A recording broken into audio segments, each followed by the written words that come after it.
Welcome to Time of Death. This video is for informational purposes and in no way meant to glorify or condone violence. In today's video, we'll be discussing the murder of Diana Tomas. Tomas was shot on Sunday, December 2nd, 2007 in the 400 block of Lafayette Park Place in Westlake, according to LA County coroner records. Irving Torres was subsequently arrested and charged with the murder. The following is the evidence at trial. In 2007, the victim, Diana, was 14 years old. She lived with her mother in an area dominated by Temple Street. Defendant, who was 15, lived a block away. Defendant was from Temple Street, and his monikers were Lazy or Trigger or Triste. The victim and defendant dated for 2 or 3 months, but they broke up in May 2007. The victim started dating Osman R. In approximately November 2007, defendant told Janine T. and Jasmine A., friends of the victim, he would put a bullet in that bitch's head, referring to the victim. When Janine suggested the victim was pretty, defendant said, "Fuck that hood rat." The victim, who was there, tapped defendant's arm and told him, "Fuck you."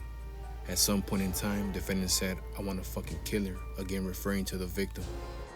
On December 1st, 2007, the victim went to the Santa Monica Pier with Jasmine and Osman. Jasmine and the victim lived across the street from each other in different apartment buildings. According to Osman, they returned to Osman's uncle's home after midnight, and Osman and his uncle walked Diana home. They saw defendant, who was with 1 or 2 people. Defendant walked toward them, and when he was about 20 feet away, the victim kissed Osman on his cheek. She had never done that before.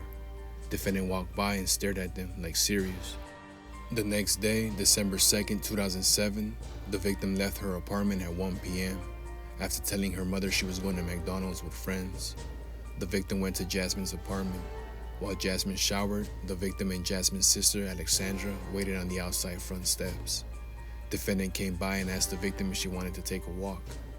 From his window, Osman saw the victim, defendant, and the friend talking at about 1 p.m. The victim left with defendant. Jasmine saw the victim walking away with defendant on Coronado toward the 101 freeway. They turned left onto London. Thinking that the victim was going to come back because they had planned to go to McDonald's, Jasmine waited. The victim never returned. Torres lived nearby on North Lafayette Park Place.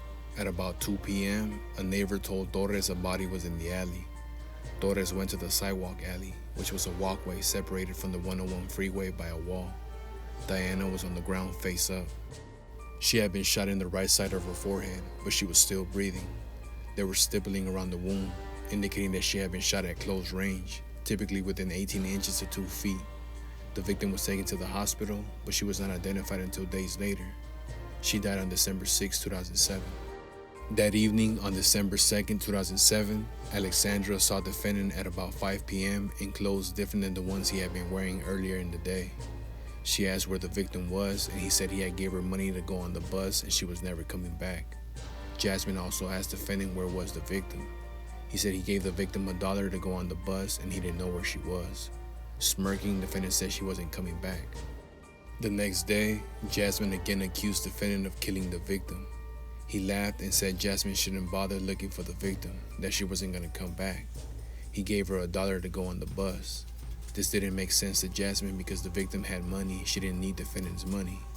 When the investigating detective spoke to Jasmine several weeks after the murder, Jasmine didn't tell him everything because everything was really recent.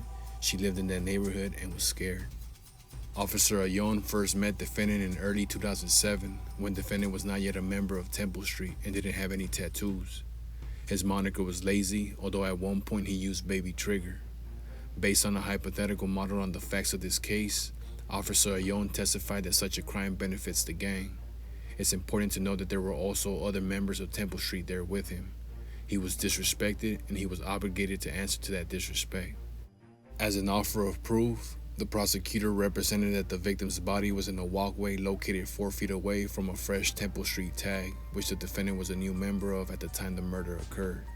Next to her body were tags that included defendant's moniker, Lazy. The night before the murder, defendant saw the victim kiss another boy. Defendant had seen this in front of his fellow gang members, and he let them know that that was not acceptable. Following the trial, the jury found defendant Irving Torres guilty of first-degree murder and found true the gun allegation. The jury found not true the gang allegation. Defendant received a 50 years to life sentence.